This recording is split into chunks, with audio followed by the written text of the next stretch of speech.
Good evening and welcome to the Carnegie Town Hall. This meeting of the City Council will begin in a few moments. The City Council meets on the first, second, and third Tuesday of each month at 7 p.m. and serves as the city's policymaking and legislative body. Each meeting is governed by Robert's Rule of Order unless those guidelines conflict with city ordinance or charter. City Council meetings offer an opportunity for citizens to speak directly to their elected representatives. Those in attendance are invited to address the Council during the public input segment at the beginning of the agenda. At that time, any issue that is not subject to formal action later in the agenda can be addressed. Testimony that concerns a resolution or an ordinance's second reading is only allowed when those specific agenda items are being addressed by the Council. When addressing the Council, citizens should speak directly into the microphones at the podium and state their names for the record after being recognized by the chair. To accommodate and respect all viewpoints, citizen comments are limited by ordinance to no more than 5 minutes each. Comments should be respectful and focused on providing new information that will benefit the Council's deliberative process.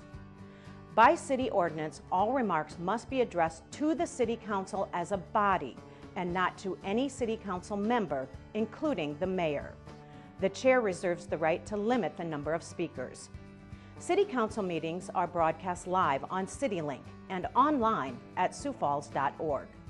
Information regarding the City Council, its committees, meetings, briefings, and members is available by visiting siouxfalls.org/council or by calling the Council office at 605-367-8085. Thank you for your interest in Sioux Falls City Government.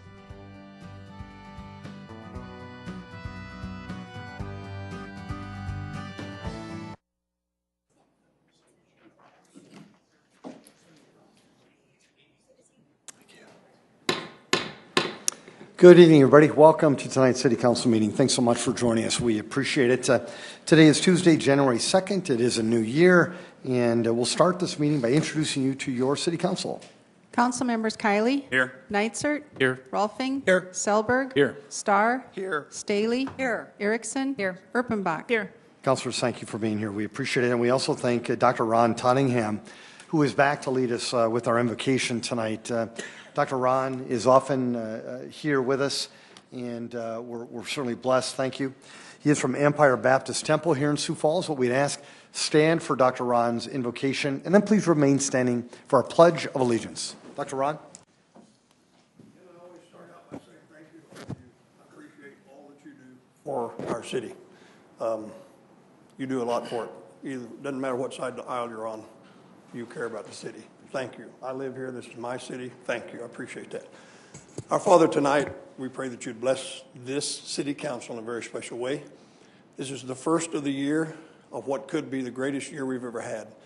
And a lot of it will start right here and finish right here. And I pray that you'd bless this council, bless the decisions they make, give them wisdom in all that they do. Put your hands around them and hold them and guide them in everything. In Jesus' name, amen. Amen. Allegiance to the flag of the United States of America and to the republic for which it stands, one nation, under God, indivisible, with liberty and justice for all. Thanks, Ron.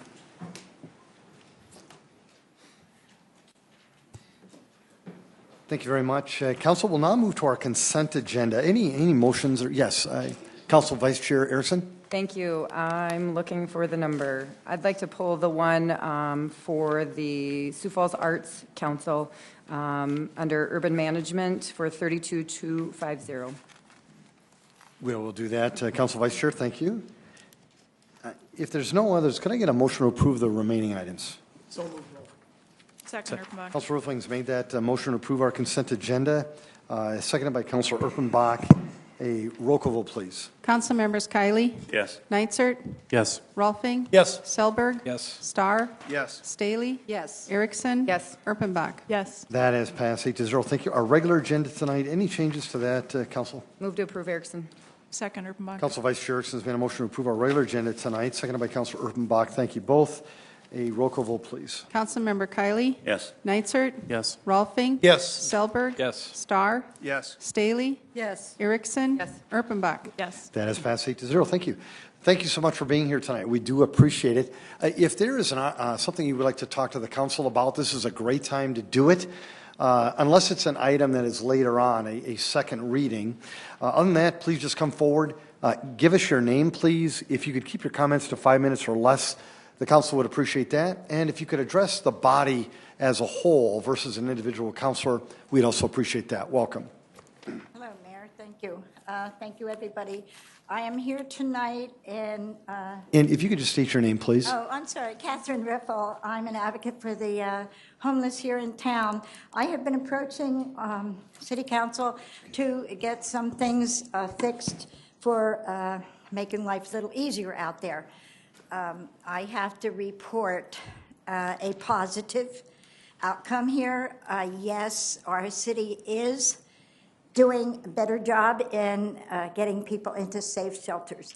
I have been so pleased with what I've seen that I've been able to take a couple nights off myself. So I thank each and every one of you for your input and your interest. I thank our police department. They're not out there arresting everybody. They are picking them up and helping them get to the shelters. Some of the people on the streets have questioned my interest in that, and I had simply said, as long as you're doing nothing wrong, you're not being arrested. They are there to help you. Accept it and go for it.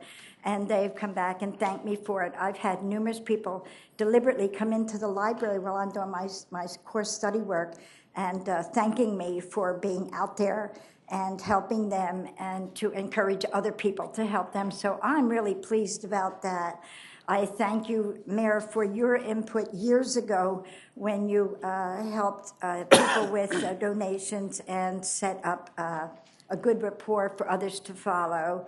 I also am standing here with one particular interest, and this is a little bit past the people on the streets, but I was wondering if there's a chance we could maybe get bus service going so we can help the less fortunate get out to the food pantry.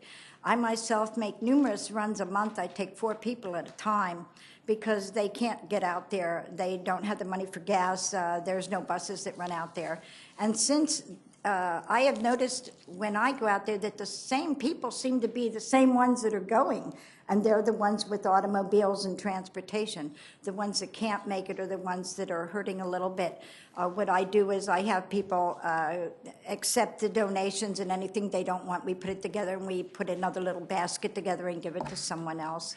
So my agenda tonight is to thank you for your input and to thank everybody in our community who have had concerns and have helped the people find shelter to get in out of the cold.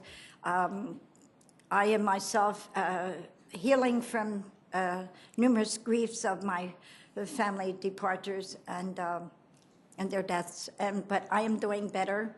I don't seem to be crying as much, and with the time off on the streets, I've been able to heal. So again, I thank you for your input. I ask that maybe we can come up with something with the bus schedules so that that'll lighten the load for me also, and for a few others that I know that are making those runs. Other than that, I just thank you, and I just wish everyone well. Happy New Year. Thank you. Thank you, Catherine. Welcome.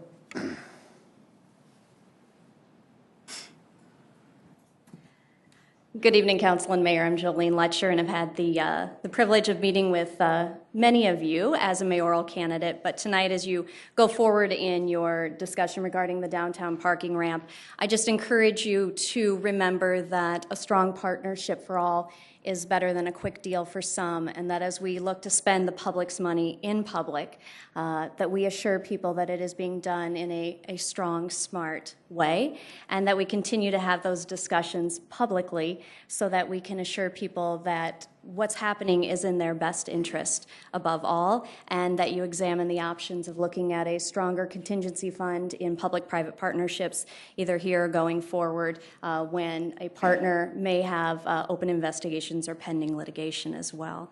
And I look forward to working with many of you coming in May as we move this city forward, and I'm appreciative of all of your service and work as well. Thank you, Jolene. Welcome. Scott Ersman, Sioux Falls. I noticed you pulled the arts funding thing from the consent agenda, and I'm not sure what your conversation is going to be about.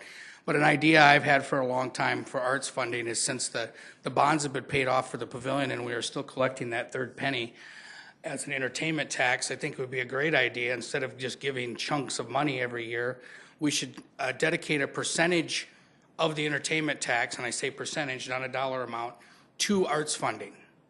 And I don't know, 1%, 2%, 5%, whatever is appropriate, and to do different arts projects around town and employ local artists to do those projects, and to beautify our entire city, not just downtown. It would make a lot more sense. You wouldn't have to play this game every year where how much are we going to give them, what are we going to do? Like I said, the pavilion bonds have been paid off for a very long time, and we've just been throwing the money at them the whole time since the bonds have been paid off, and I don't think that's fair either. So hopefully you'll consider that. I'm also wondering where the siding report is. I know that it came in last week because it was due on the 31st. I think the longer you sit on it, that's not a good idea. As I understand it, the council's the one that asked for the report. The council's the one that's paying for the report, and I'm unsure why none of them have the report. It should have been given to them as soon as it came in. I think that report needs to be released as soon as possible, the full report. No whiteouts, no cutouts, no changes, no fancy little press conference to talk about the high points and the low points.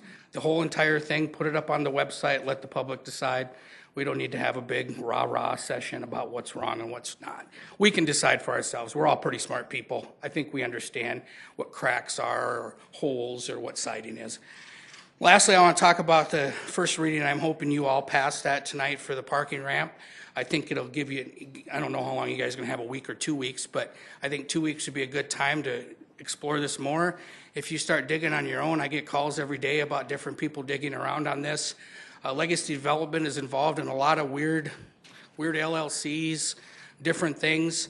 The fine is disheartening that they couldn't pay a $20,000 fine, but they got to somehow raise $30 million for a hotel. There was a story today on SiouxFallsBusiness.com. Jody Schwan was interviewing Norm Drake. He's with Legacy. He's also developing Foundation Park Windchill, and he was talking about how they have to build an addition to that. The investors with Windchill and Legacy went to the state for, this was in the Yankton paper yesterday, went to the state for another loan of $5 million, and the committee denied them the $5 million loan. And it's rarely ever done that they deny loans. And when the committee was asked, different committee members were asked by Bob Mercer, you might all know who he is, well-known journalist in the state. No one would answer the question. They just said they could not publicly say why the loan was denied. It just said they had their reasons. It might have something to do with the $20,000 fine that they couldn't pay, yet they came to the state and asked for a $5 million loan. So maybe people on the committee kind of said, geez, they can't pay a $20,000 fine, maybe we shouldn't be giving them a $5 million loan. But there's all kinds of stories like this out there. Just start Googling away. Next 2 weeks, past this tonight, next 2 weeks, I encourage you to do your own research, not listen to whatever you want to call fake news, Argus Leader, or whatever. Just do your own research. You'll find there's all kinds of weird deals going on everywhere. And I don't think that the taxpayers should be involved with these people. I think we need a parking ramp downtown. I think there's a way better way of doing it. And I can tell you there's a lot more people in this town with a lot more integrity that would love to be a part of that project. Thank you. Thank you. Welcome. Good evening, Mr. Mayor and council members, and I know some of you council members, and I also know some of the people in the audience, and we've met a few times too. Greg Ellis, and I live over at 1712 South Milling Lane. Request I got is just simple, but the timing, I think, is critical. And we've got a drug problem in this state, and everybody knows it, you know, with meth, opioids, whatever, and they seem like they're inventing new ones. And I think what we're lacking is a stopgap measure in the treatment process. And that is, you know, say the young 20-year-old construction worker who is on layoff right now. Maybe he's taking something or getting hooked, and he's not on his folks' insurance. He's not on his insurance. Where's he going to go? Nowhere. So he's not going to get treated. And I think what we need to do, and I'm kind of going back in history a little bit, maybe we ought to kind of rethink this and kind of look at what we did with tuberculosis a century ago with asylums and sanitariums.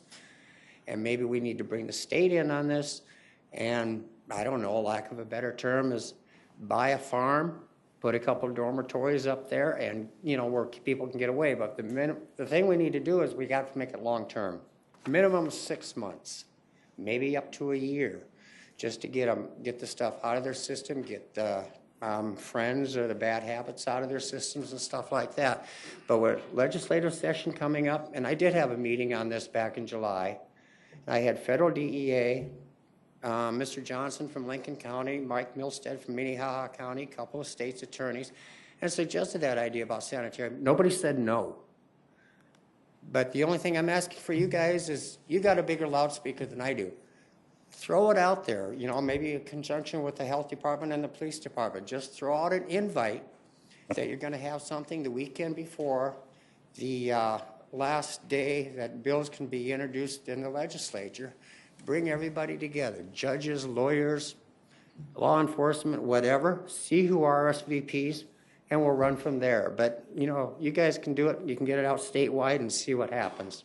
Because it's just an idea, but I think it needs to be talked about. And hopefully it's not going to cost you anything, except, you know, a couple of people, a little bit of time, and we'll go from there. That's all I'm asking. Thanks. Thanks, Greg. Thank you.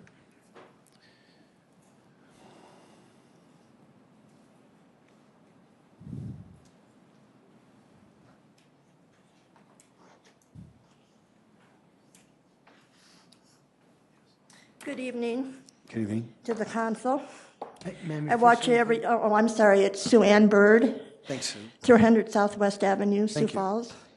And I've been a lifelong resident of this city for 76 years. Seen the good and the bad.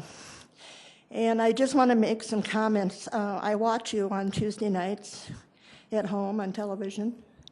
But I think there's been some misinformation on this casino issue. Down on 6th and I think it was said as 3rd and West, but it's really 6th and West, where that empty gas station sits. If you look, you have a laundromat right across the street from there. You have a Vietnamese food grocery store on the other corner. You have a casino on the other side of the street already. And that's unless you have it unless it's not listed as residential, I don't know for sure. But this idea of it being on park property is not realistic.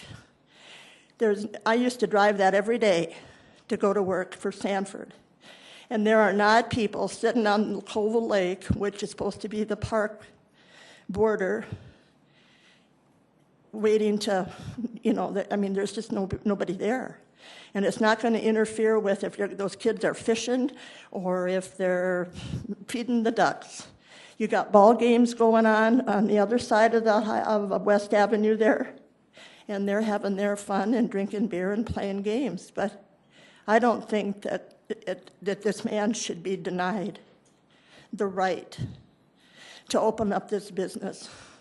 He's not interfering with anything. There's already one there, not about what block away. So I think that this should be addressed and that people on this committee should get their facts straight and that it should be an open discussion. So I thank you for that. I wish you all a happy new year. And let's have Sioux Falls go forward. Thank you. Sue Ann, thank you. Mr. Mayor, I would just remind you as the chair that she's speaking about items that are on the agenda, items 15 and 16. I appreciate you coming and speaking. Okay. I just wanted I won't to make speak again then. Oh, I just wanted to make sure it was all in the same package. Okay. Just a point of order, sorry. Thank you. Welcome. Bruce Danielson. A few weeks ago, I brought a bag of goodies along, and I thought I would do it again tonight because there's a lot of good things to talk about.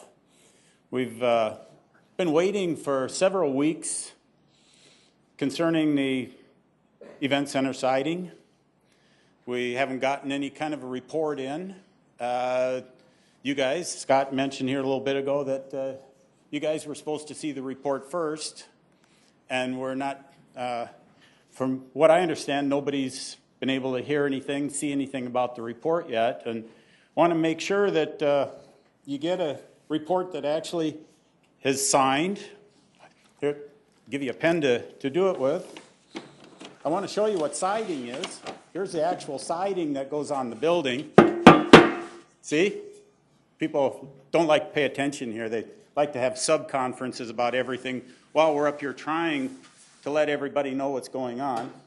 But there's issues with the siding. If you can go out and watch my video, and you'll see all the big holes, gaps. You can even see where the Tyvek wasn't taped properly, and by the contractor from Minnesota, not the Sioux Falls contractor that was working on it.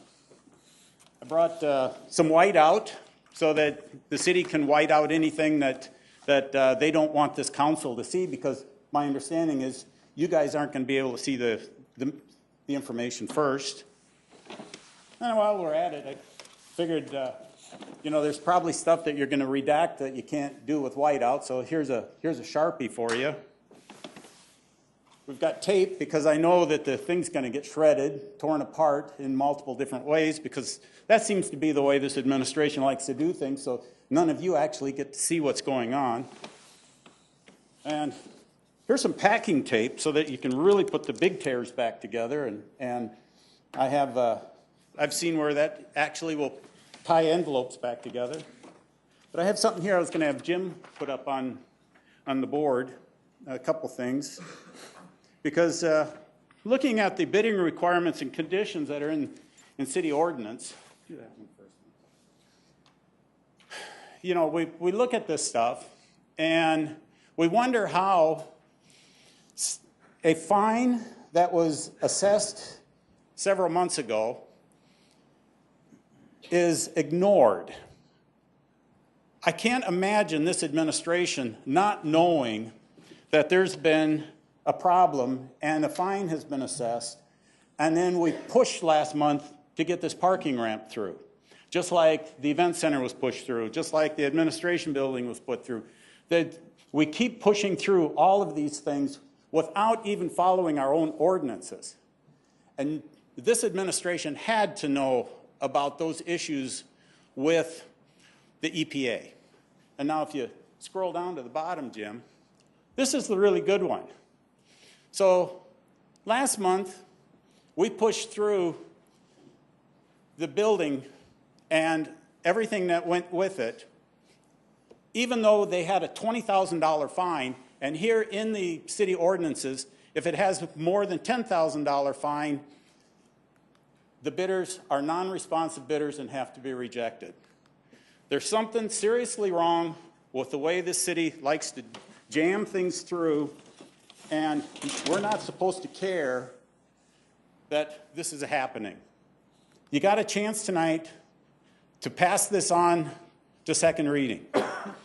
I know from the work that we've been doing, I know the work that several other people are doing right now, that there's going to be a lot of stuff exposed here in the next couple weeks. If you drop this week, I'm going to push to get it back again, because there's going to be a lot to pay. And I sent you all an email this weekend. There's a lot of people in this town that want a grand jury convened to find out what's going on. And I think we'll get a grand jury. Thank you. Folks, anybody else want to speak? Welcome. Tim Stanga. Welcome, Tim. Got a couple issues. My neighbors, my elderly neighbors that I come up and talk to that hardly can make it every month, they were robbed right before Christmas. They were broken into.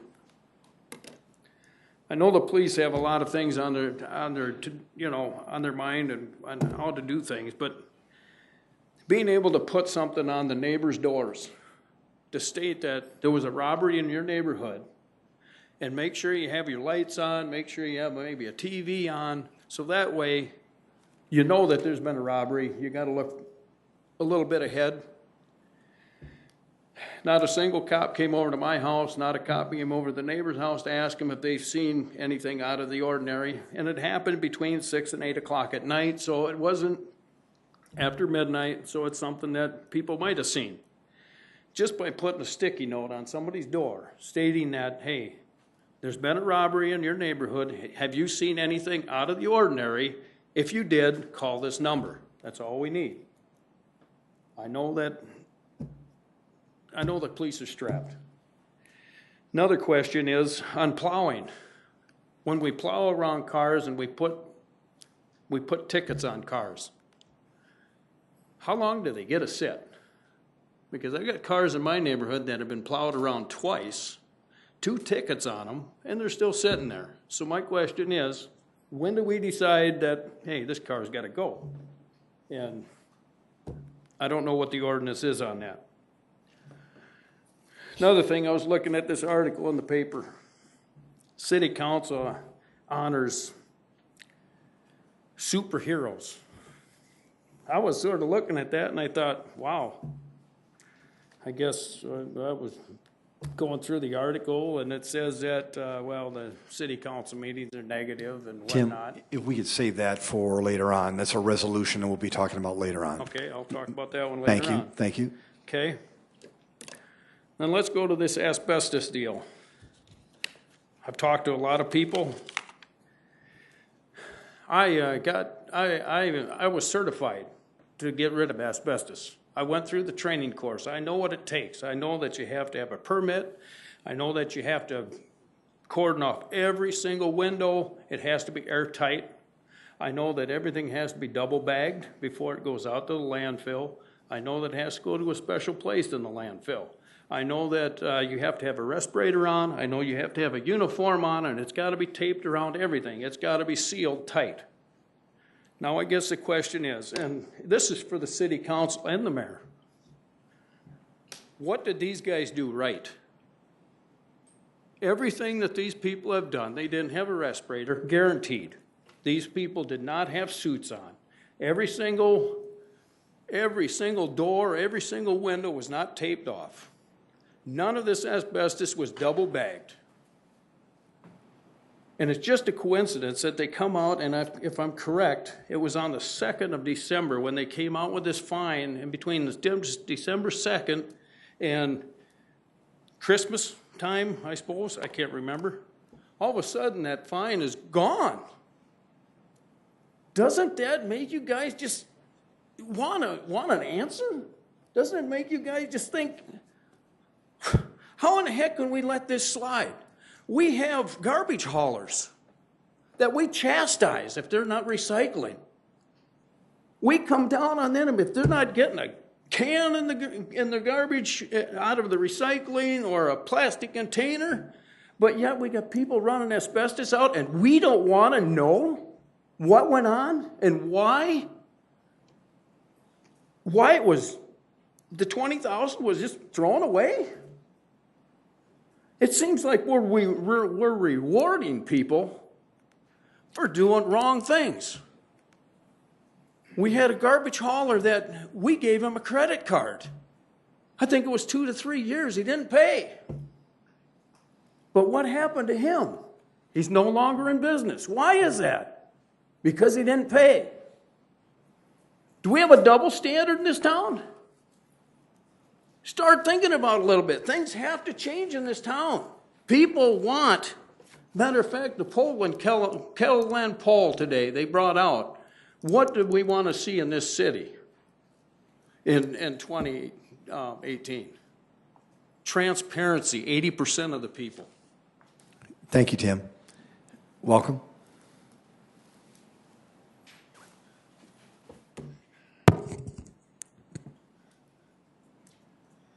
Greetings.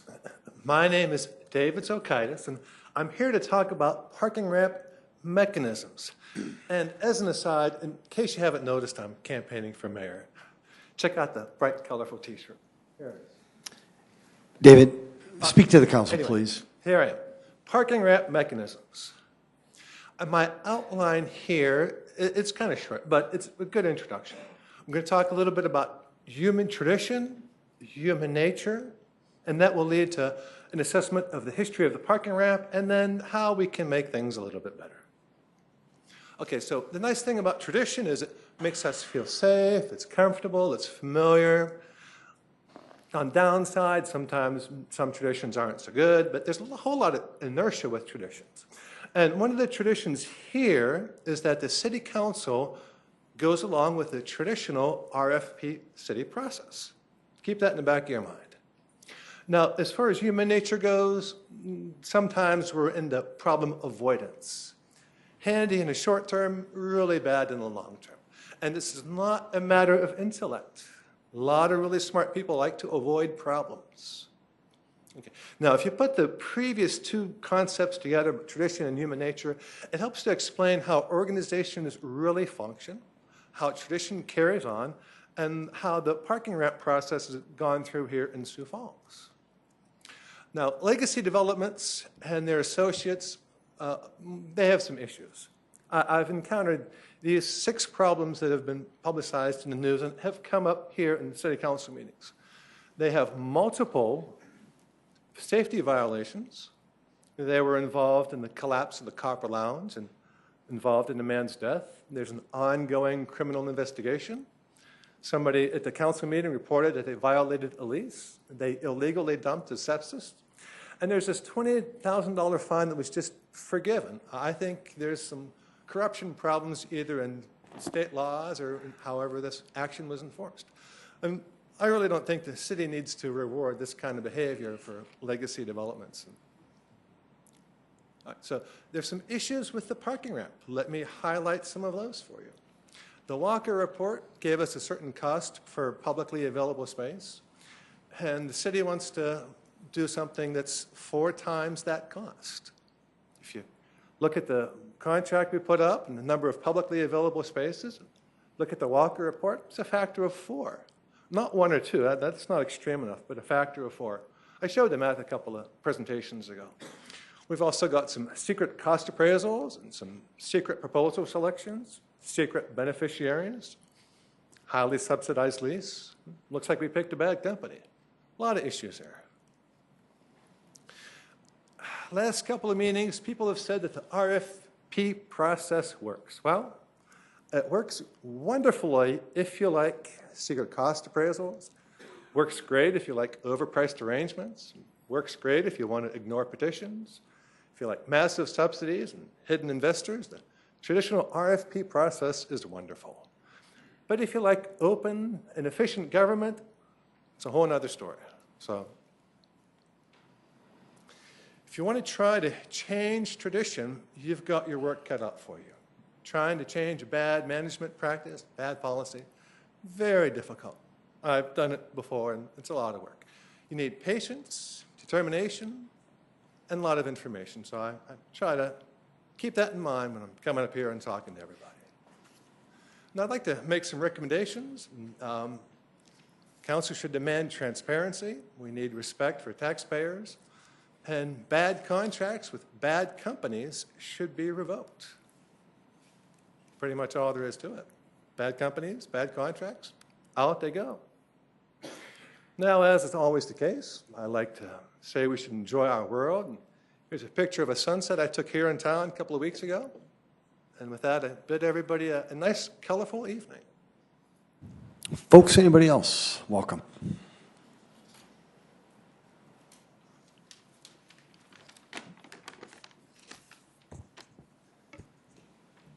Good evening, Mr. Mayor and members of our elected city council. My name is Mike Fodness. My wife, Christine, and I leased the 3-bedroom loft above the Copper Lounge until December 2nd, 2016. That morning, our home and our lives came crashing down. Our daughter, Emily, was buried alive beneath tons of rubble. We thought our beautiful girl was dead. Unfortunately, Holtgen construction worker Ethan McMahon did perish. Let that sink in. What if Emily was your daughter? What if Ethan was your son? We have been silent publicly during this past year regarding this horrific and preventable collapse of the Copper Lounge building. We have done so in deference to the McMahon family's loss of Ethan. They will forever remain in our thoughts and prayers. However, when this body voted to partner with Aaron Holtgren and Legacy Development on a $50 million parking ramp and hotel project, we were bewildered, angry, and frustrated. Not only was my city failing to call the people responsible for nearly killing my daughter to answer for their actions, it is now partnering with them in a venture that stands to make them significant money. Especially when Aaron Holtgren was listed as a personal guarantor with his partners Norm Drake, Larry Canfield, and Dr. Paul Sink. This is the same Aaron Holtgren and company that, one, on December 10th, 2016, stated in a letter to our community, Holtgren Construction will accept responsibility if it is determined we are responsible. The fact is, OSHA found Holtgren willfully guilty, but he has appealed. The second fact is the United States Department of Justice has opened a criminal investigation on Mr. Holtgren. Two, through his construction company, Mr. Holtgren put at risk his employees, my family, and our entire community by illegally removing asbestos-laden materials from the Copper Lounge site and recklessly transporting dangerous materials through our city and into our landfill. Fact, Holtgren, along with Norm Drake, successfully claimed insolvency and skated on the $20,000 fine levied by the state of South Dakota. Fact, the city could have imposed a $500 fine, but chose not to. They didn't act. My family was not informed that we were exposed to potential cancer-causing asbestos, not by Holtgren Construction, nor by Legacy, nor by CLP LLC, nor by Boomerang LLC, nor by Olympia LLC, nor by any other shell company that Norm and Aaron wished to create, nor by the state, and most troubling, not even my own city of Sioux Falls. Is this really who we want to be in bed with for the next 80 years?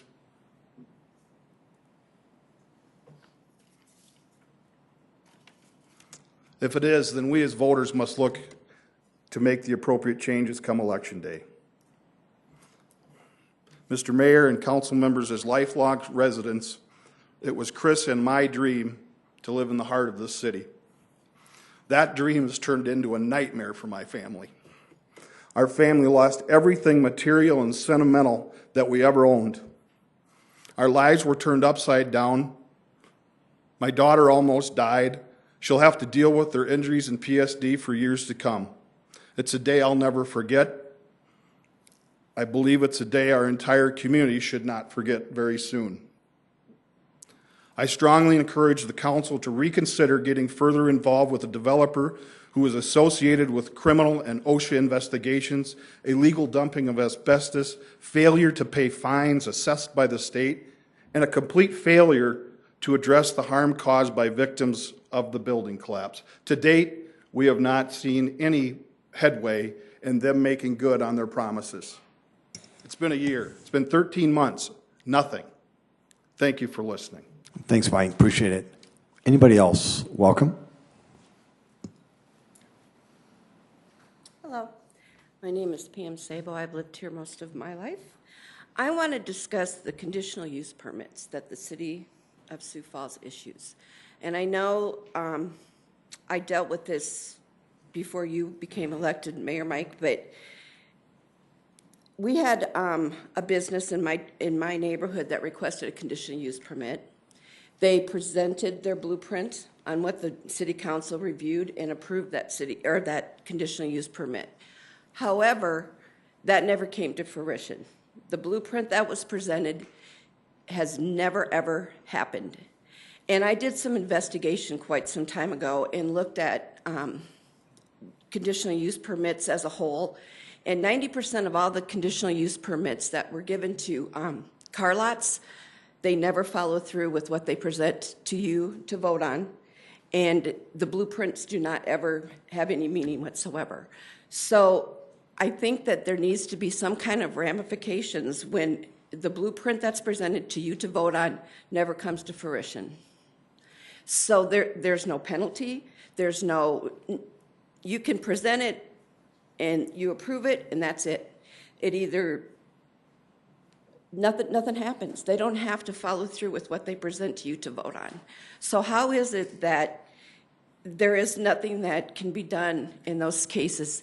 And I've reached out to the city about this several times. And the reason I'm bringing it up today is when looking at the agenda, there are several issues that reference conditional use permit. Obviously, what we have on the record currently is not working, especially for the citizens. A majority of the decisions made seem to favor businesses, yet they're not held to the standard that they are giving to you as what, or that they give you, that this is what we're going to do to make the city more better, or to make the property owners or the property owners, it will increase the value of the neighborhood. That was what the business that requested it in my neighborhood. It's gonna make the neighborhood better. It hasn't. It's actually made it worse. But there is nothing that can be done. So I think we really need to consider reviewing the conditional use permit that's held by the city council, and I hope that it's something that you can consider moving forward. Thanks. Pam, thank you very much. Welcome.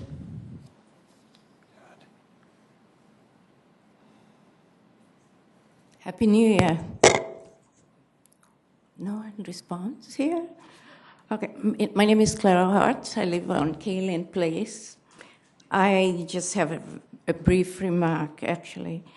My wish this evening, as we start the new year, is that we all, not just me, all of us, we should strive to be transparent, and decisions that we make, all of us, should be the same as those decisions you make in your own home.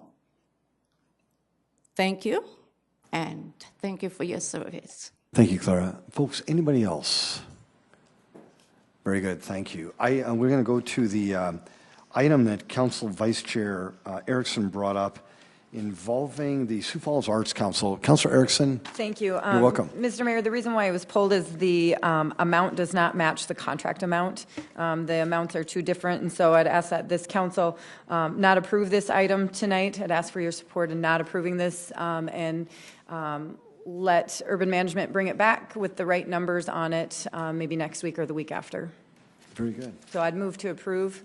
Second, Urbanbach. So a motion to approve. It has been seconded. Now, again, you heard the testimony is Councilor Erickson's encouraging you not to vote for it, even though she said vote to approve. So, but very good. A roll call vote, please. Councilmember Kiley. Could I have clarification on your last statement again, Mr. Mayor? Yes. Councilor Erickson made a motion to approve. It was seconded by Councilor Erpenbach. However, the testimony that was given by Council Vice Chair Erickson encouraged you not to approve this item. Not to defer the item. No, I'm encouraging a no vote. Yeah, she's encouraging a no vote. Yes, very good. A roll call vote, please. Councilmember Kiley. No. Neitzert. No. Rolfing. No. Selberg. No. Starr. No. Staley. No. Erickson. No. Erpenbach. No. That has failed 0-8. Thank you. Item number, 15.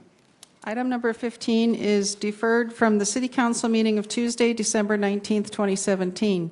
New 2017-18 retail malt beverage license for Dablon Incorporated Shop and Cart Northwest, 400 Northwest Avenue, Suite 102, with conditional use permit 62/24/2017 being approved on February 1st, 2017, pending final inspections per Fire, Health, and Building Services.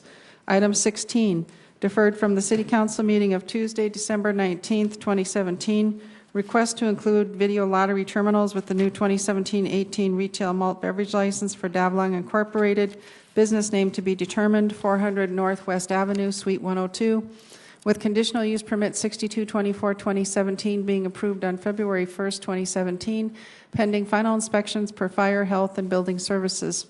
Item 17 is a new 2018 retail wine license for Dakota Seafood, Sioux Falls, Dakota Seafood, Sioux Falls, 5009 Southwestern Avenue, Suite 200, with conditional use permit 76/88/2017 being approved on December 6, 2017, pending final inspections per Fire, Health, and Building Services. Item 18 is a new 2017-18 retail malt beverage license for Dakota Seafood, Sioux Falls, 5009 Southwestern Avenue, Suite 200, with conditional use permit 76/88/2017 being approved on December 6, 2017, pending final inspections per Fire, Health, and Building Services. Item 19 is a transfer of 2017-18 retail malt beverage license from Tokyo Sushi and Hibachi Steakhouse LLC, Tokyo Sushi and Hibachi Steakhouse, 3202 East 10th Street, to Tokyo Sushi and Hibachi Steakhouse SD LLC, Tokyo Sushi and Hibachi Steakhouse, 3202 East 10th Street. Item 20 is a transfer of 2017 retail wine license from Tokyo Sushi and Hibachi Steakhouse LLC, Tokyo Sushi and Hibachi Steakhouse, 3202 East 10th Street, to Tokyo Sushi and Hibachi Steakhouse SD LLC, Tokyo Sushi and Hibachi Steakhouse, 3202 East 10th Street. Item 21 is a renewal of 2018 retail wine license for Tokyo Sushi and Hibachi Steakhouse, South Dakota LLC, Tokyo Sushi and Hibachi Steakhouse, 3202 East 10th Street. Item 22 is a special one-day malt beverage and special one-day wine licenses for Great Bear Recreation Park Incorporated, Great Bear Recreation Park to be operated at Media 1, 3918 Southwestern Avenue for a chamber mixer on January 9th, 2018. 23 is a special one-day malt beverage and special one-day wine licenses for the Zoological Society Sioux Falls to be operated at the Great Plains Zoo and Delbridge Museum, 805 South Kiwanis Avenue, for a chamber mixer on March 13th, 2018. Item 24 is a special one-day malt beverage and special one-day wine licenses for Minnehaha Country Clubs Incorporated to be operated at Lawrence and Schiller, 3932 South Willow Avenue for a special event on January 5th, 2018. Good evening, Jamie Palmer with licensing. Items 15 and 16 are requests that go together. Item 15 is the request for the on-sale malt beverage license for a proposed casino, and item 16 is the request for video lottery terminals that accompany that. Items 17 and 18 are requests for new beer and wine licenses. However, I'm going to need to request a motion to withdraw those per the applicant's request. They've decided to go a different route. Items 19 and 20 are transfer requests due to a change of ownership. And then item 20 and 1 is the renewal of the wine license. Items 22, 23, and 24 are all special one-day requests that have met the state law requirements. Jamie, thank you. I appreciate it. Council, if you wouldn't mind, if we could address items 15 and 16 just a little bit later on, could we get a motion to withdraw for items 17 and 18 first? So moved. Second. Thank you, Council Vice Chair, and thank you, Council Chair. There has been a motion to withdraw items 17 and 18. A roll call vote, please. Council members Kiley? Yes. Neitzert? Yes. Rolfing? Yes. Selberg? Yes. Starr? Yes. Staley? Yes. Erickson? Yes. Erpenbach? Yes. That is passed 8-0. Now, Council, if you wouldn't mind, if everybody's okay, could I get a motion to deal with items 19 through 24? Move to approve, Erickson. Second. Council Vice Chair, thank you for that motion, and Council Chair, thank you as well. Councilor Starr. Thank you, Mr. Mayor. If I could ask a question of please. Jamie. Item 22, doesn't Great Bear already have a malt beverage license? Why would they need a separate one for that facility, or is it the way the event is set up? I guess I was a little confused by that. Well, the request for that particular license is the event is going to be held at Media 1 on Southwestern Avenue. My bad. That's why I missed that. Thank you. You're welcome. A roll call vote, please. Council members Kylie? Yes. Nitzert?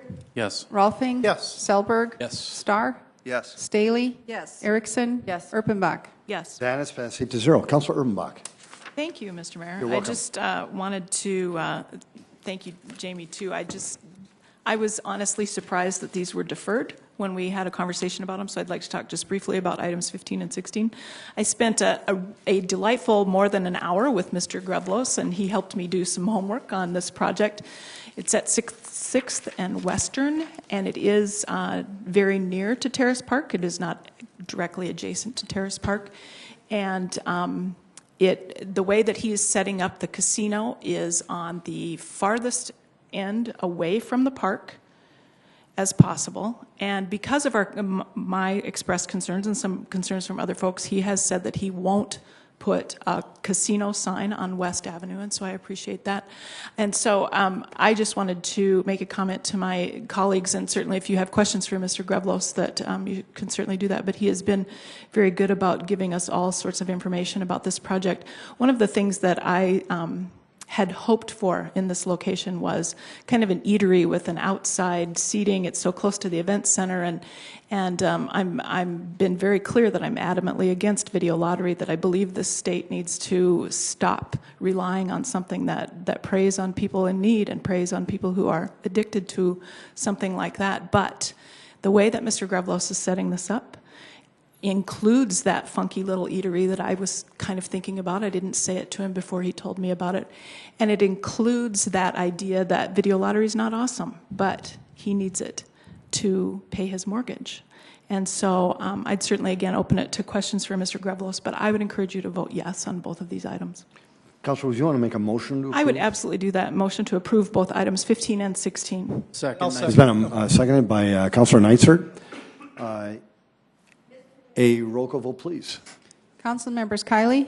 Yes. Nitzert? Yes. Rolfing? Yes. Selberg? Yes. Starr? Yes. Staley? Yes. Erickson? Yes. Erpenbach? Yes. That has passed 8-0. Thank you. Item number 25. 25 is a second reading, an ordinance of the City of Sioux Falls, South Dakota rezoning property located at 212 South Willow Avenue from the RS Single Family Residential Suburban District to the RT1 Single Family Residential Traditional District, petition number 7680-2017, and amending the official zoning map of the City of Sioux Falls. Planning Commission recommends approval. Jason Bieber representing Planning and Building Services. This is an application by Mary Ann Schmieg. It is located at 212 South Willow Avenue. It's roughly 0.14 acres in size, and you can see in the aerial that it is a vacant lot with an existing carport on the east side. The purpose of this rezoning is the applicant is looking at constructing a brand new house on that lot, and it is one of these lots that are less than 50 feet wide, so she needs to rezone to that traditional district. Very good. Anybody in the audience want to speak to this item? Council? Move to approve Nitzert. Second roll. Councilor Nice has made a motion to approve item 25, seconded by Councilor Rolfing. A roll call vote, please. Council members Kylie? Yes. Nitzert? Yes. Rolfing? Yes. Selberg? Yes. Starr? Yes. Staley? Yes. Erickson? Yes. Erpenbach? Yes. That has passed 8-0. Item 26. Item 26 is a second reading, an ordinance of the City of Sioux Falls, South Dakota rezoning property located at 6300 and 6400 West 43rd Street from the RA1 Apartment Residential Low Density District to the O Office District, petition number 7734-2017, and amending the official zoning map of the City of Sioux Falls. Planning Commission recommends approval 8-0. The applicant and owner here is Pete Nelson. It is located at the southwest corner of Keene Park Avenue and West 41st Street, just south of Roosevelt High School. It's about 4.37 acres in size. The purpose of this rezoning is the applicant is looking at keeping the existing apple tree daycare, as you can see on the west side of the lot. And then in the grassy area in the northeast corner of the lot, they are looking at constructing two future dental, or one dental and one medical office. Jason, thank you. Folks, anybody in the audience want to speak to this item? Councilor? Yeah, welcome. Did you want to speak to this, sir? Sir, you have to come to the microphone, so sorry. Welcome. Hi, my name is Justin Wallen. I've Justin, lived in welcome. Sioux Falls since 7/11 of 1985. Born at Sioux Valley Hospital. and this is a great city, and I think the citizens have some great input. I have some solutions to Kathleen, I think her name was. But I run a bus service. I mean, I could help, people around the city. Jason, are you addressing item 26? I'm just addressing what she had. Right, if you could just address item 26. Oh, 26. Okay, so this right here. Yes. I think medical office is great, and a dental office is great. So I would approve it. Well, thank you very much. So, Appreciate and it. it's across from Roosevelt where I went. So. Okay, great. Folks, anybody else? Council? Move to approve. I have a question. Thank you. Been a motion to approve. Is there a second? Second, Selberg. There's a second by Councilor Selberg. Councilor Rolfing? Yes, Jason, parking. Is that going to be between the two buildings? They will add some additional parking just to the north of that existing parking lot for the daycare. That daycare, though, probably has way more parking than it actually is required, so. Got it. Okay, it meets all the codes, I'm sure, so. Thank you. Council, a roll call vote, please. Council members Kylie? Yes. Nitzert? Yes. Rolfing? Yes. Selberg? Yes. Starr? Yes. Staley? Yes. Erickson? Yes. Erpenbach? Yes. That is passed 8-0. Item 27. Item 27 is a second reading, an ordinance of the City of Sioux Falls, South Dakota, rezoning property located south of East Madison Street and east of North Dubuque Avenue from the RS Single Family Residential Suburban and CN Conservation Districts to the RS Single Family Residential Suburban RD1 Twin Home Duplex Residential Suburban RD2 Townhome Residential Suburban and REC Recreation Districts, petition number 7735, 2017, and amending the official zoning map of the City of Sioux Falls. Planning Commission recommends approval 8-0. The applicant and owner here is Kelly Nielsen. It is located west of South Veterans Parkway and south of East Madison Street. It's about 18.1 acres of vacant land. The purpose of this rezoning is the applicant is looking at continuing construction of this development, and he's looking at doing some single-family homes and then some twin home and townhomes along the east side of the property. Jason, thank you. Folks, anybody want to engage the council on this particular topic? Yes? Hi, again, my name's Catherine Riffle, Sioux Falls here. I just question if you're going to be putting up more houses and apartments and all, where do the lower income people fit into this? That's my question. Catherine, thank you. Folks, anybody else? Council? Move approval, Rolfing. Second, Erickson. There's been a motion approved by Councilor Rolfing, seconded by Council Vice Chair Erickson. If no discussion, a roll call vote, please. Council members Kylie? Yes. Nitzert? Yes. Rolfing? Yes. Selberg? Yes. Starr? Yes. Staley? Yes. Erickson? Yes. Erpenbach? Yes. That is passed 8-0. Item 28. Item 28 is to set a date of hearing and second reading for Tuesday, January 9th, 2018 at 7 p.m. First reading. An ordinance of the City of Sioux Falls, South Dakota, the city, repealing ordinance number 11917, authorizing the issuance of its sales tax revenue bonds and other actions related thereto. Jim? Councilor Staley? Good evening. First of all, let me say to the community that I want to make it very clear. I do not oppose downtown development, nor do I oppose expanded parking downtown, affordable, accessible parking options for our community. But my first priority is to always protect the citizens and the taxpayers. Since December 5th, when we had our vote on this parking ramp, we've had some new developments happening. And Jim, if you would put some of these things on the overhead, please. I want to say I'm grateful to the Argus Leader because I think they've done some very powerful investigative work. And Tony, if you could get that on our screen so we can see it as well. Thank you. Okay, so we first of all, December 19th, we have collapse under criminal investigation. Keep going, Jim.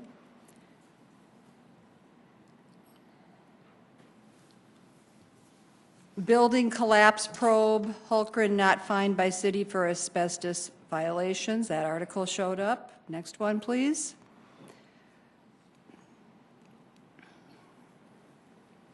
Guarantors of $50 million project couldn't pay fine for illegal dumping.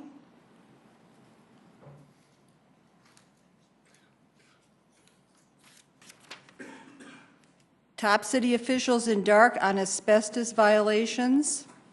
And then 2 accused companies claimed insolvency.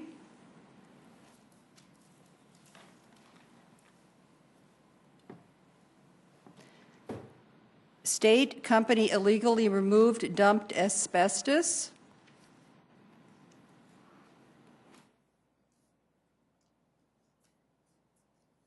Different owners shared same address and manager.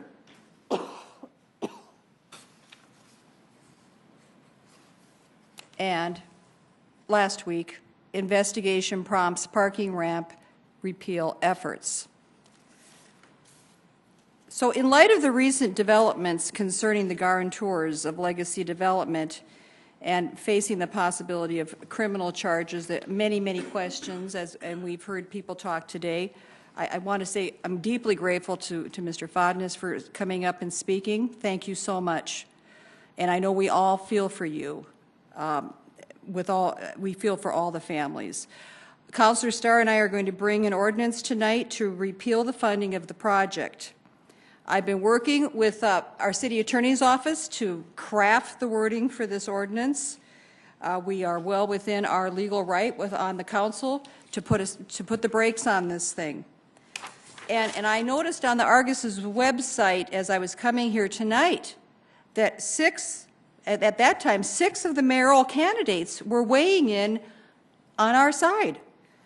Jim Entenmann, Jolene Letcher, Greg Jameson, David Zakaitis, Mike Gunn, Kenny Anderson, and I'm sure the other ones, I know some of them would feel the same way.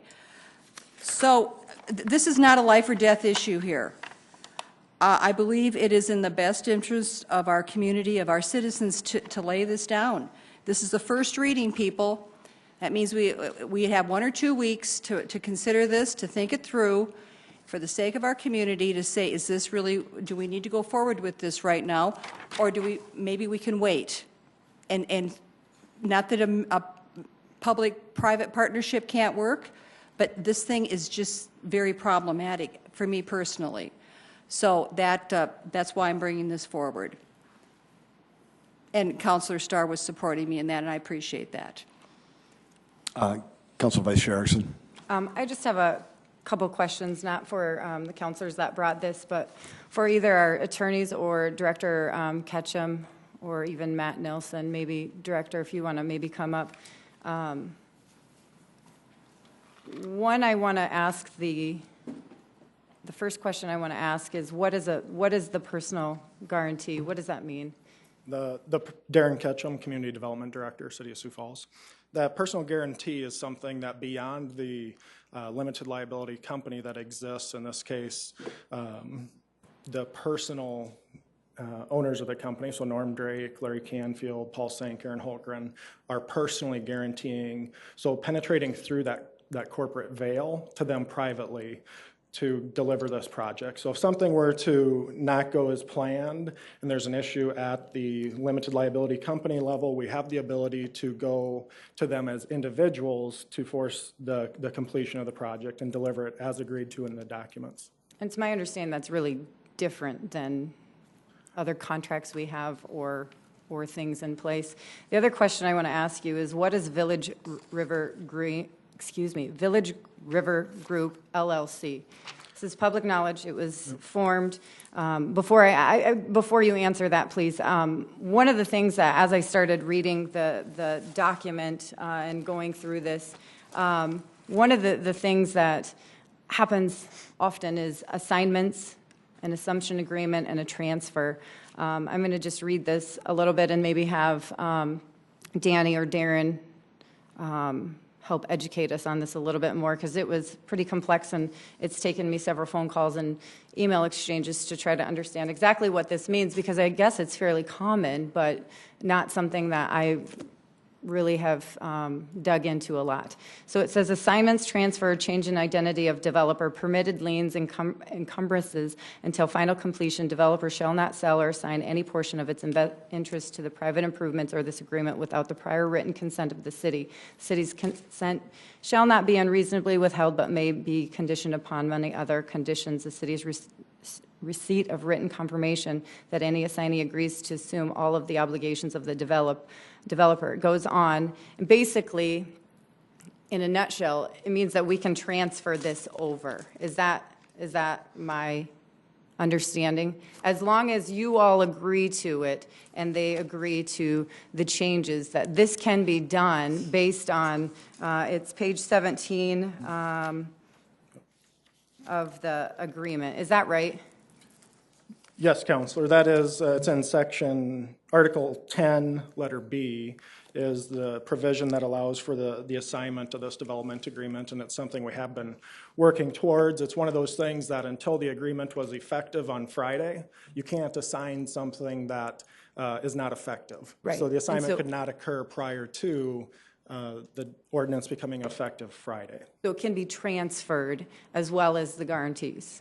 Yes, the guarantors. So on December 28th, Village River Group LLC was formed by Jeffrey Lamont, and it's my understanding that we now have an agreement. The assignment and assumption has been signed, and now we are awaiting the next step, which is the 4 guarantors will now be. Yes, Counselor, we have received an assignment request from the developer that would assign this development agreement from Legacy Developments to Village River Group, which would be managed by Mr. Jeff Lamont. Jeff Lamont is the CEO of Lamont Companies from Aberdeen, South Dakota. He would replace Aaron Holtgren as a guarantor on this project and become the manager of the company completing the development. Thank you. And can you tell me who is building the construction? Who is the construction person? Counselor, the Who's building the ramp? The contractor that's building the ramp and the private development, the entire structure, is Journey Group and has always been Journey Group. Okay. Thank you. That helps me understand just a little bit more around it. With the transfer of it, what does that mean, City Attorney, as far as who will be the driver of it once that's all finalized? And how the guarantors will then be these 4 people? Well, assuming there's an assignment of the contract, whoever is assigned to steps into the shoes of the party that originally had it. They assume all the responsibilities, obligations, liabilities. They have to make all the same warranties, covenants, and guarantees. Assuming that new guarantors are sign the guarantee agreement, then those individuals personally guarantee those terms and conditions. If there's a default, that you can look to them to be jointly and severally for any liability, which might be financial, or force them to build the structure if that's possible. Thank you. Mr. Mayor. Councilor Starr. Thank you.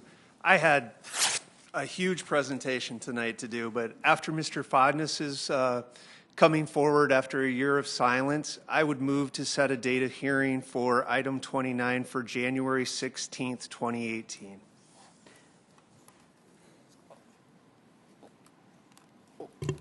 Well, I'm going to, I might second that, but I had second it. Second it, All right, okay. very I'll good. second it. But I have. There's been a motion to set a date of hearing and second reading for Tuesday, January 9th for this particular item. Councilor Starr. The 16th, okay. Was the motion? The 16th, very good. Councilor Starr, did you have any questions or any comments? No, it's just time to move forward with this. Very good. I said, I had a long presentation, and Very I think good. we all know where we're headed. Thank you, Councilor Starr. Thank you. Councilor Neisert. Thank you. Yeah, why don't you put it up there? I had some prepared remarks. I'm going to throw them out as well. You know, I just want to say that he's got that up. I've spent the last week working this up so I could kind of talk this thing through. I'm not even gonna bother.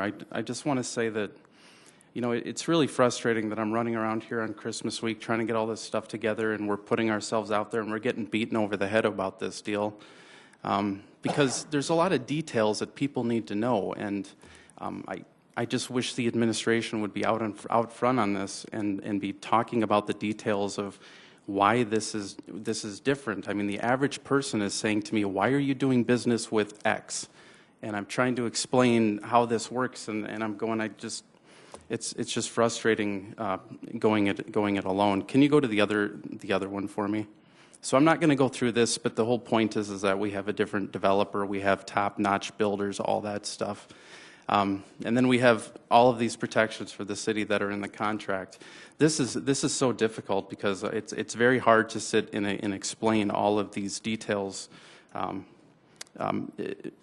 And obviously, Mr. Fodness, frankly, makes what I would call a moral argument, which is very powerful. So I just wish that we would get those details out there rather than trying to just punch it through. Thank you. Before I go back to Councilor Staley, any other comments? Councilor Staley? Oh, Darren Ketchum, would you come back up, please? And then also Jim David, I want you to put the names up, please. So, it's interesting because so often on these issues, we get phone calls from people. I've had businessmen calling me with great concerns about this project, and people who know a lot more about the financial implications and contractual details than I do. And what's kind of frustrating about that is that these people come to me, and I'm sure they've called my. Did you need to? I will. I'm getting to that. Okay. And I'm just going to say that these people are telling me things, and I say, why don't you come forward and say this? And you know what I've heard people say to me? I can't do it because I will lose my livelihood if I speak out against the city. That in itself is problematic. And so they put it on me to try to bring this forward, and I get like my 3 minutes to speak. But one of the things that someone brought up is they said, ask them, have all of these guarantors, and that would include Aaron Holgren, who you apparently are now removing from the equation. This is the first I've heard about this.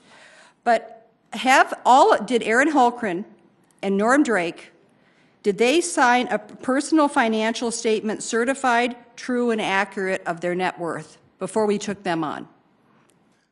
Councilor Staley, we looked at financial verification that was provided through their financial institution. So they signed so Aaron Holgren told you he had the ability to come on board for that $30 million. I would say that they didn't sign exactly what you're providing. They provided a letter of financial reference from a local financial institution stating they have the ability to deliver this project. The whole thing also comes back to my initial concern was that we don't get to know who the investors are.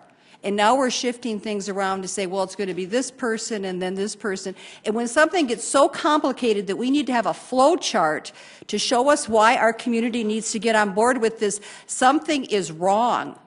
There are conversations that happen behind the scenes, and you say, I'm satisfied because so-and-so told me this behind the scenes.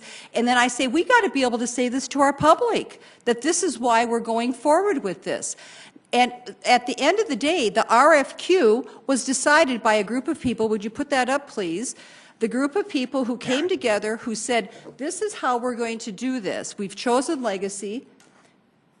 And Darren Ketchum, Tom Huber, city employees, Brett O'Neill, city employee, Matt Nelson, city employee, Kendra was a city employee, Joe Batchelor, downtown Sioux Falls, and Councilor Christine Erickson.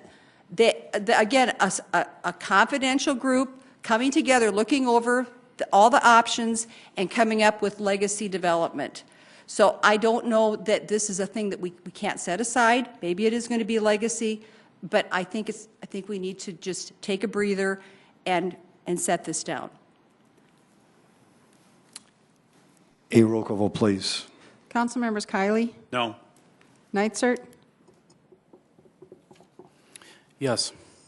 Rolfing, No. Selberg, No. Starr, Yes. Staley, Yes. Erickson, No. Erpenbach. No.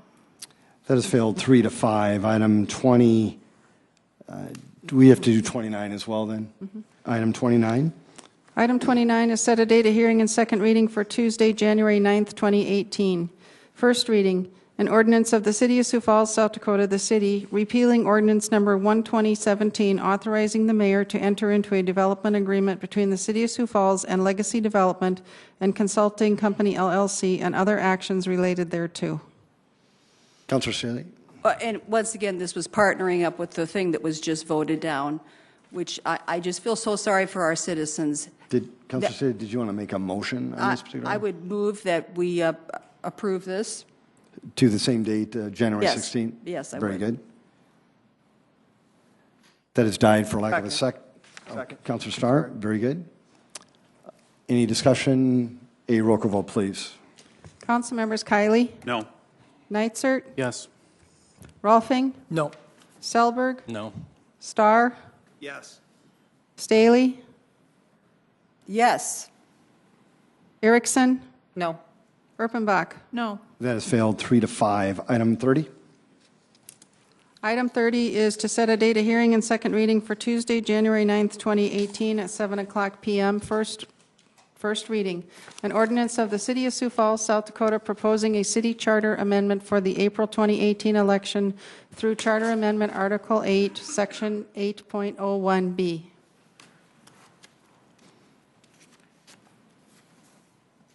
Jim? I'm sorry? Councilor Staley? It's council, thank you. This council has operated with a plurality vote threshold for many years. And that means that a winner in a city council race needs to have 34% of the vote to win. Many council members have been elected with this mandate. The school board, the legislature, county commission, and the governor all use this form to be elected as well. And Councilor Starr and I, again, are proposing an ordinance that would put this on the ballot to allow the citizens to have a say in this, and then it would become, so it would be a charter amendment.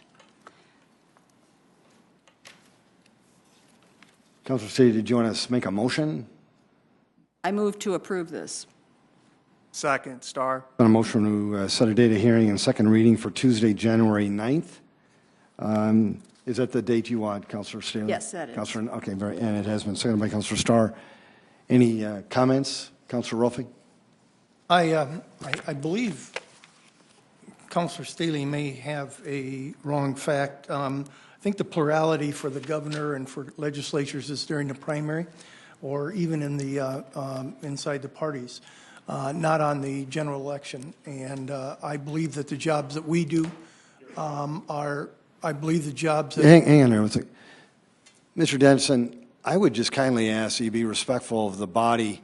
You've been disrespectful of the body throughout the proceedings for probably the last half hour. I would just, these folks have been respectful to you. I would just kindly ask that you be respectful, and if you can't, we'd ask you to kindly leave. Thank you, Mr. Danielson. I appreciate that. Councilor? It's really hard not to say something, but I'll withdraw. Don't just continue on, Mr. I brought this because I think majority is the important and the right way to do this. It's been proven. We've looked at that since 2000. We would have only had one additional election that would have cost the taxpayers money, and I think that's a small price to pay to have the dog wagging rather than the tail wagging the dog. And that's what happens when we're elected by 34%. I didn't feel right, as I said, when I was elected by less than 50%. Felt much better about the mandate for going into my second term when it was about 65%. And so I would urge a no vote on this. He can give you 100 other reasons, folks, but those are the main ones. And if somebody else has something to add, that's fine. Mr. Mayor? Councilor Starr? Yes, thank you. You're welcome. The reason that I brought this with Councilor Staley is that I think when we make major changes to how we select the city council, it should be part of our charter and our governing documents rather than that something that can be changed on a whim at the last minute by an amendment process. What I'm more appalled by is not that I wasn't elected by a majority. I'm more appalled of there were 1,100 total people who voted out of almost 18,000 people in my district. I'm more appalled and try to find ways to get more people to vote, not just a majority of the people who turned out. So out of those 1,100, someone would have had to get 550 votes to plus 51 votes, I guess, to move forward. But it still doesn't address the 12 or 13,000 people who sat at home and didn't bother and didn't think that their voice was being heard, or that they weren't part of special deals and special assignments that are cut at the last minute, who didn't bother to inform anyone on the council, or some of us on the council, of those assignments. I'd be more appalled and more shocked to try to get those people to turn out to vote than I would worrying about whether you got 48 or 49 or 51% of the vote of those who did turn out. And I'd urge your support to put this on the ballot. Councilor Selberg. Thank you, Mr. Mayor. You're welcome. Yeah, we've had this, seems like this has been coming up quite a bit lately. I guess I'd go back to what I talked about when we voted on this last time, and I've got some skin in the game on this one. I mean, this would take effect if I were to run for office again, when I would run again, and by all the ways it would look, re-election might be more of a possibility, keeping things the way they were, than switching it to the 50%. But I've just kind of leaned more towards the view that we're talking about a job application for a position. You're one of a handful of people to lead a city that'll be pushing probably 190,000 at 2020, and you're 190,000 residents, you're one of the leaders. I just don't think having to get 50% of the vote is that unreasonable. And again, I'm speaking of something where I'm putting my money where my mouth is here. If I were to run again, I would have to do that. I don't have any doubt whatsoever. I had one opponent last time. I'm sure if I run again, I'll have 5. So, but anyway, I guess that my view on this hasn't changed in the last couple of weeks since it's come up again. So I guess that's where I'm at. Thank you. Councilor Staley.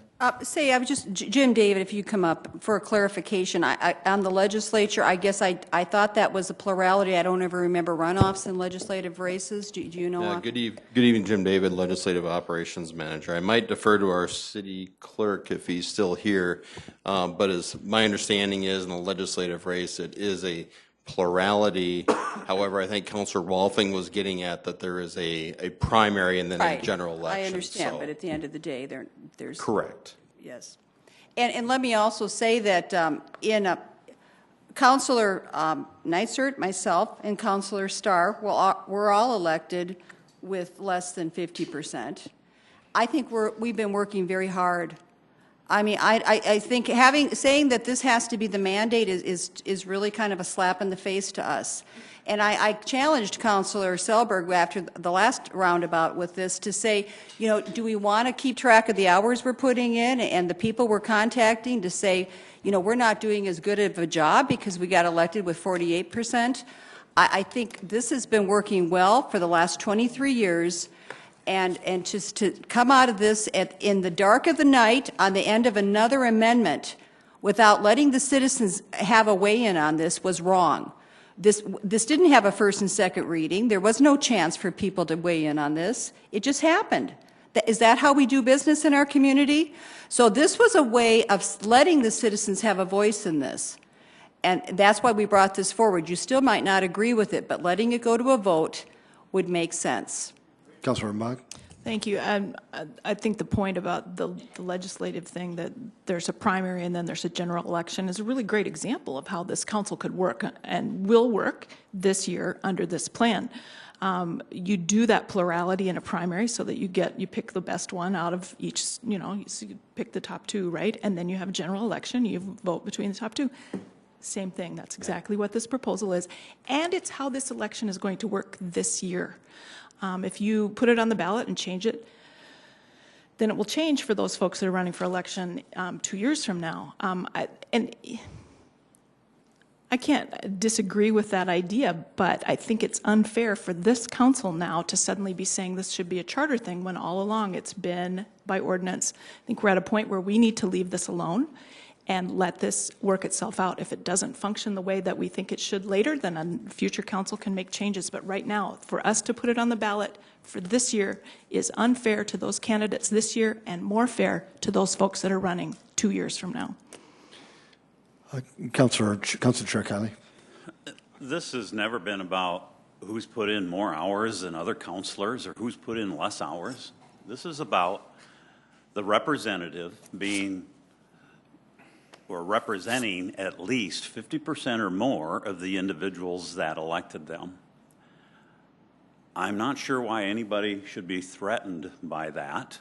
It's just to ensure if you are the right person for the position, you will prevail, whether it requires a runoff or it takes place initially.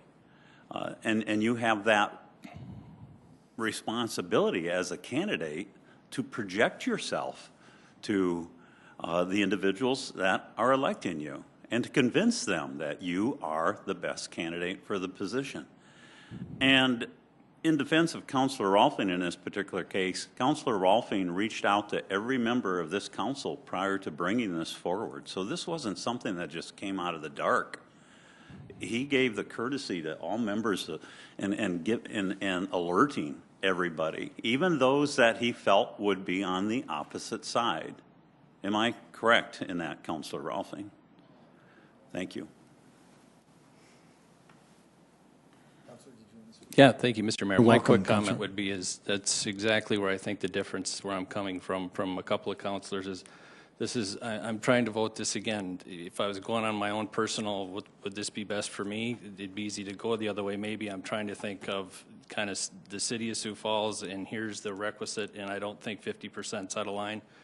That's just the way I think. There is nothing personal against anybody else who ran for office, how they got here, and how hard they're working. None.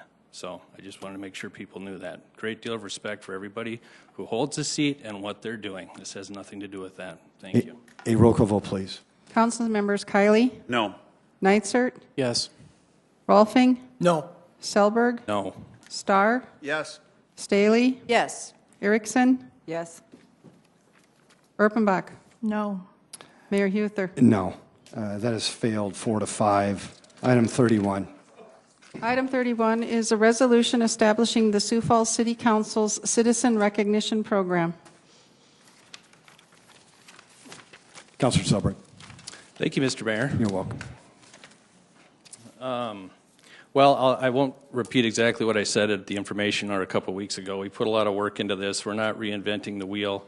I mean, there's a number of organizations out there that are recognizing outstanding citizens. The inspiration behind this program is to use the tools at the City Council's disposal to help with this effort to locate, lift up, and promote positive people, programs, and headlines in Sioux Falls. This resolution will become effective on the 26th of this month. At that time, citizens will be able to nominate fellow citizens by either picking up an application here at Carnegie, or they can go to siouxfalls.org and click on the Superhero app. That's the name of the citizen recognition program we're going with, and it's very easy to nominate folks, and we hope you do. We're looking for people who are going above and beyond in areas such as innovation, volunteering, mentoring, coaching, showing community pride and spirit and stewardship, and those setting an example in community spirit and civic responsibility. As I said when introducing this a few weeks ago, it's not a new idea, but recognizing those who inspire and do what's right should always be in fashion. I always kind of go back to, the Points of Light program that the first President Bush rolled out years ago, and it's still in effect when you're kind of looking for those going above and beyond. He said, the old ideas are new again because they are not old, they're timeless. Things such as duty and sacrifice, commitment, and a patriotism that finds its expression in taking part and pitching in. So again, I want to thank everybody who helped put this together. I took time to talk to each of you. I had talked to a lot of the programs in town for their input as well. I look forward to getting going on this and seeing where it leads. And again, it's just kind of looking to find the people that are kind of in the shadows now and shining a light on them. In a town of some 170,000 plus people, I think there are endless examples of great people and stories out there. And I hope we can go out and find them. So again, thank you all for your help putting this together. I hope for your support. Thank you very much. Councilor, thank you. Before I go to the council, did anybody want to speak to this item? Welcome. Tim Stanga. I'm just wondering if I can get about 500 or 600 more of these. I got a lot of people that want them.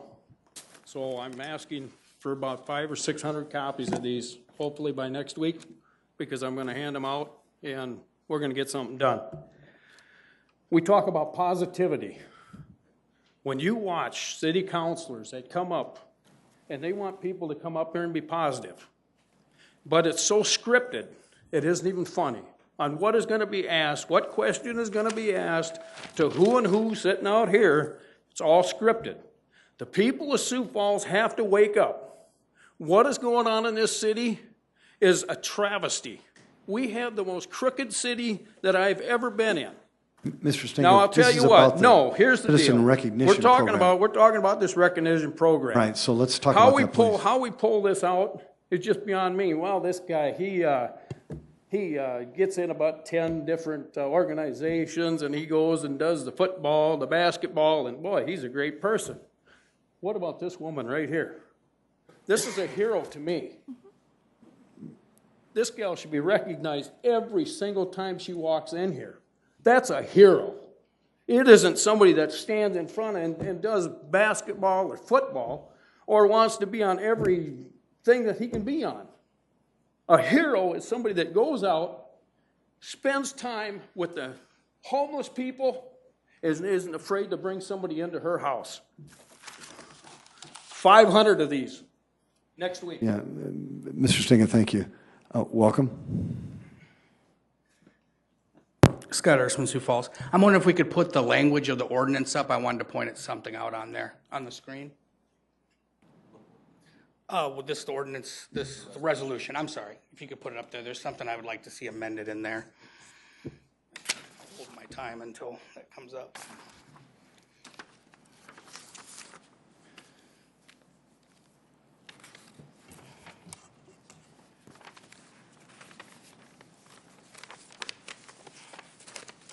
While he's grabbing that, well, I don't have a problem with it giving people awards. There's a thing in the ordinance or in the resolution that I think should be amended out.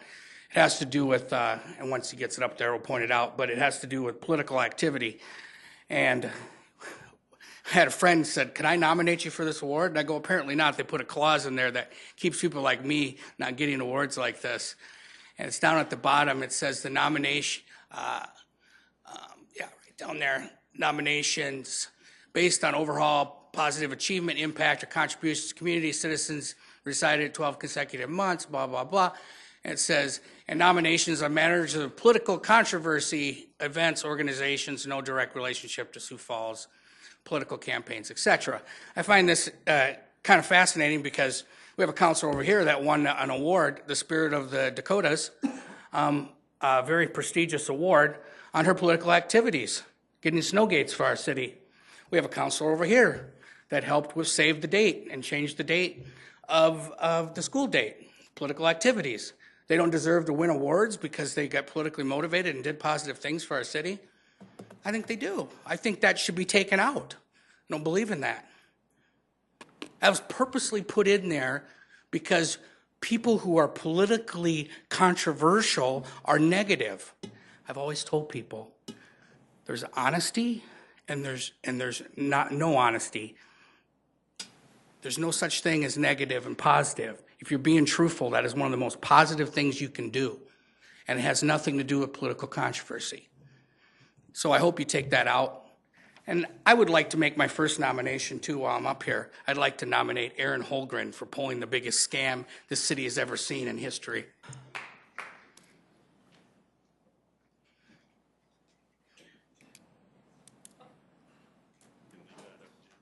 Thank you. Bruce Danielson. I just had a conversation today out in Pierre and with an individual, and he asked me, why aren't the parties gaining voters? Why is the independent movement gaining speed? And And this is a very well-respected individual in this state. And I spent 3 hours with him, and it was absolutely fascinating. We got down to actually this question right here. Why aren't we doing things to get people to get out and vote? I can tell you with certainty who's going to turn out and vote in Sioux Falls to within about 2%. The actual people who will show up and vote, because that's one of the things I do. Mr. Danielson, this is about the Sioux Falls Just let City me get Council to it. City Recognition Because what Program. I've got right here is you have put in this ordinance contrary to city policies. The only reason you're going to get people to come up here and talk, the only reason you're going to get people involved is because you do things that bring people to the door. We had 300 people in this room, in this building last week. We had 250 here the week before, all because they wanted to be involved. And you're saying because those 300 or 250 people showed up, they aren't allowed to be part of this award. That's what this is saying. I believe Scott is right. That needs to come out of here, because what this body needs to do is get people into politics. They have to get involved. And what you're doing with the majority plurality thing is telling people that they don't need to show up. We've got a special little secret committee somewhere that's going to make all the decisions. Thank you. Folks, we're talking about the Sioux Falls City Council City Recognition Program. Did anybody else want to speak to this item? Welcome. Catherine Riffle again here. I understand that some of you feel that I may be a hero. I thank you for that. But I expect my city council to be my hero. I expect you to do something for my concerns for the people. I expect an emergency shelter to be Catherine, opened up. this is about the city. This is to do with that. So please keep your comments to that, please. I am one of those right there. I have brought my plight to you. You have known yourself, Mayor, many years ago. Was it 10 years ago? You came to me at the banquet and you asked me, what can you do for us people? And I told you, I feel that what you did up there is wrong because you led me to believe you were going to bring about certain changes, and you didn't. You forgot all about me. I am one of those people, and so as a community I serve. I believe corrections have to be made, and they have to be made with city council. And that's all I've got to say. Good night. I'm leaving. Okay. Thank you. Okay. Very good. Council, any comments? Councilor Staley. Well, and I also have concerns about that last sentence. And I'm thinking of a woman named Kathy Brechtelsbauer, who has done many things for Bread for the World, and she goes out to the legislature and rallies with them. That's a political activity. So I think someone like her would be maybe disqualified for this. So I'm going to make a motion. I think we need a motion to approve first. Do we have a motion? Okay. Motion to approve. Second. So a motion to approve this item has been seconded. Councilor Staley, you've got an amendment? Yes, I would like it to amend it to take out that last sentence that says, and nominations on matters of political controversy, because I think, again, political controversy is something that could be somewhat debatable. So I'd like to make a motion to take that sentence out of there.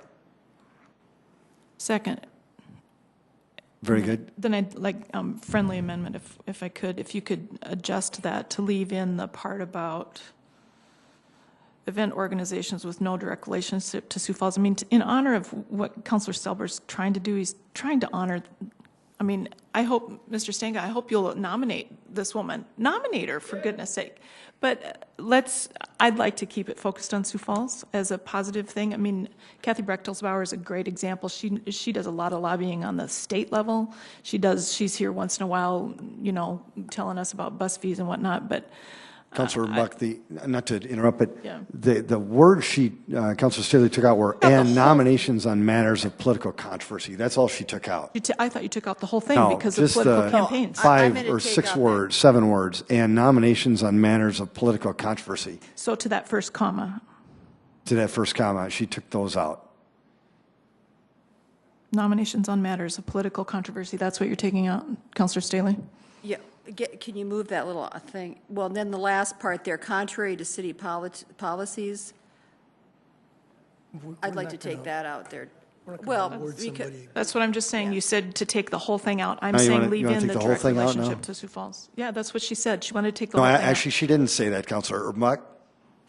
the What she event, said is those words, and so that's why I'm trying to figure out where we're going here. So, Councilor Staley, do you want the I whole want thing now stricken? nominations of anything dealing with political controversy or political campaign events contrary to city policies. I want that out. The events organizations with no direct relationship to Sioux Falls would be fine. Okay, very good. And Councilor Buck, you second that? Yes. Very good. Councilor Selberg, I need to defer to you. You're the Can one I who made this up. make so a comment? Please. Yeah, various cities, I got kind of that from, again, hours of homework with some different communities that had similar things where they basically said, you've got your time in the meetings for public input and you're doing policy and you're debating, and that's a part of the process. It always will be, and it should be. This is supposed to be something separate where you're trying to bring people out who you don't necessarily know or have heard of or wouldn't think of. Again, I always go back to kind of one of the inspirations of it is there's a gentleman that I ushered with in church for years. He was there every Sunday, ushered for every service, every morning for 10 years. One day he passed away at 50. Nobody ever knew who he was. And those are the kind of people I went, wouldn't it be neat if there was something like this that recognized a guy like that who doesn't want any part of certain things, programs, doesn't want to be in the spotlight for various whatever, if it's issues or points of controversy, just finding people like that. So it's not out to shun people to get awards. This is up to find people, to lift them up and find people out there that we have not heard of or seen yet. So I have talked about this with everybody ad nauseum, had not had any problem with this till tonight, but whatever you feel we need to go forward with, that's my input towards that. Thank you. Councilor Neisser, did you want to speak on, we're talking about the political. Yes, only the amendment. Thank you, sir. Appreciate Yes. it. Thank you, Councilor Neisser. So thinking it out, I would only say the whole point of this award, I think, is to bring people together and to recognize, the unsung heroes and the positive things going on. And not that people who don't, rail against the system or whatever aren't doing important things at times. But let's be honest, politics are divisive. They just are. So I think the whole point of having this in here is to go towards what we're trying to accomplish with this particular resolution, which is there's a time for politics, which is frankly the rest of the meeting. This particular thing should be an apolitical thing to bring us together. It's kind of like, political statements at football games. There's a time and a place. So I would encourage that we leave this alone. Council Chair. And it goes to the proposed amendment, and I'd just like to present the question to Councilor Selberg again. I believe he addressed it, but I just want it clear. You did not have anybody voice any concern about this particular sentence until this evening. No. Thank you. Councilor Rolfing. Yeah, I think we're misreading that. We're not saying that it says, and nominations on matters of political controversy, that kind of thing. In other words, we can't bring a campaign manager for Tom Daschle and nominating solely on the political end of what he's doing. We want these people to be doing something for other people around this community, for other people that need it. And I'll use Kathy Brechteswaller because I've known Kathy Brechteswaller for 40 years. She could be nominated 15 million times for this award, and there'd still be another 15 million that we could give to her, and having nothing to do with politics. A roll call vote on the amendment, please. And the amendment strikes all the words beginning with and nominations on matters of political controversy, yes, all the way to the end, but it leaves in the events dash organizations with no direct relationships to Sioux Falls. A roll call vote, please. Council members Kiley, No. Nitzert, No. Rolfing, No. Selberg, No. Starr, Yes. Staley, Yes. Erickson, No. Erpenbach. No. That has failed 2-6.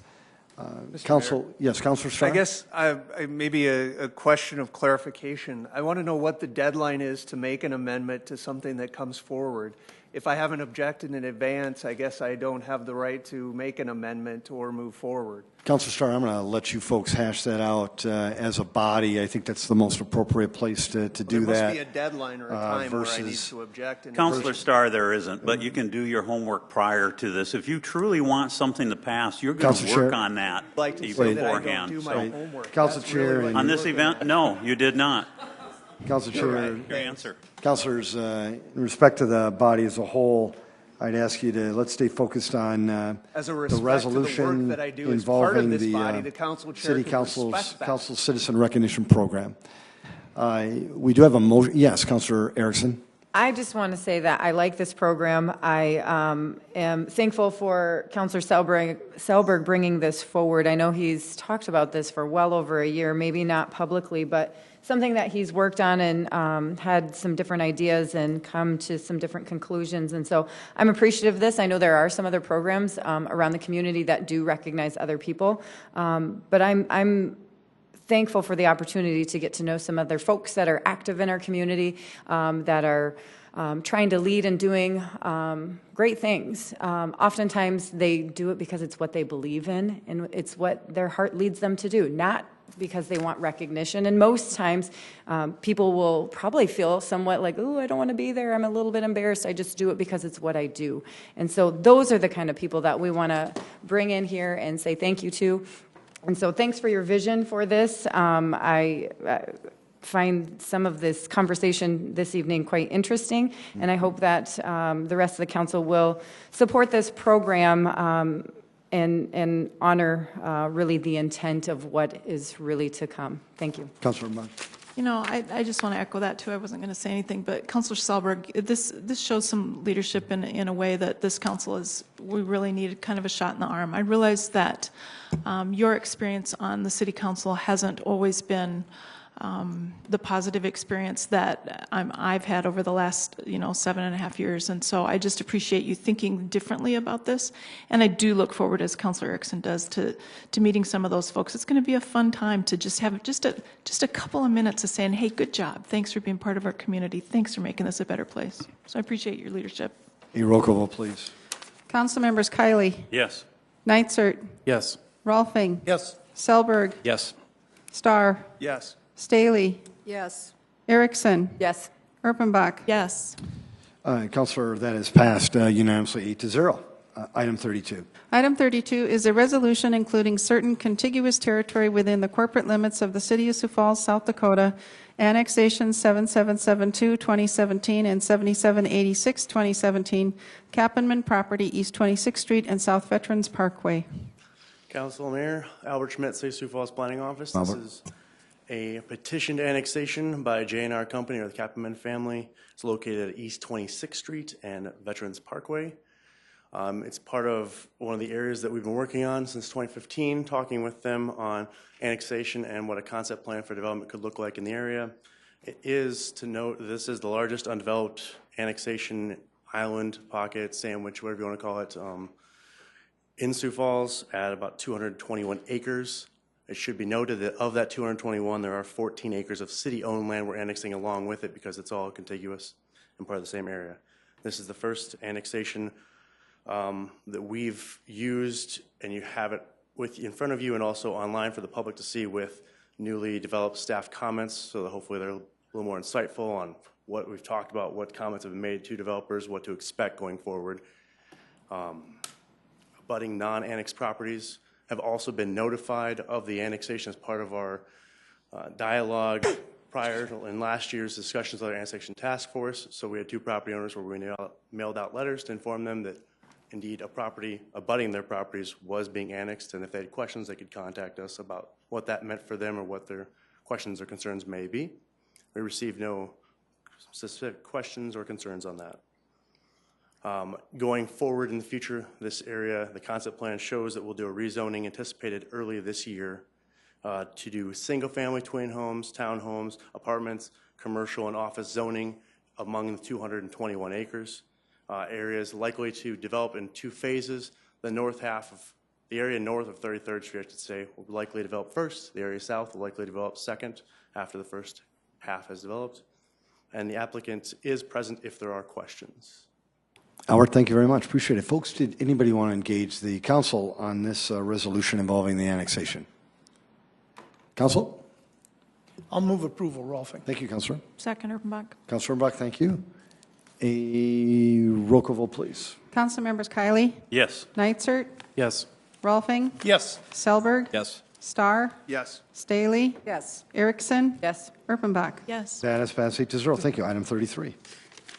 Item 33 is a report of the December 21st, 2017 Notice of Transfer of Appropriations within Major Organizational Units. Council, motion to adjourn? So, second, Erpenbach. There's been a motion to adjourn and has been seconded. All those in favor say aye. Aye. Opposed? This meeting is adjourned to Sioux Falls. Make it a great, great night.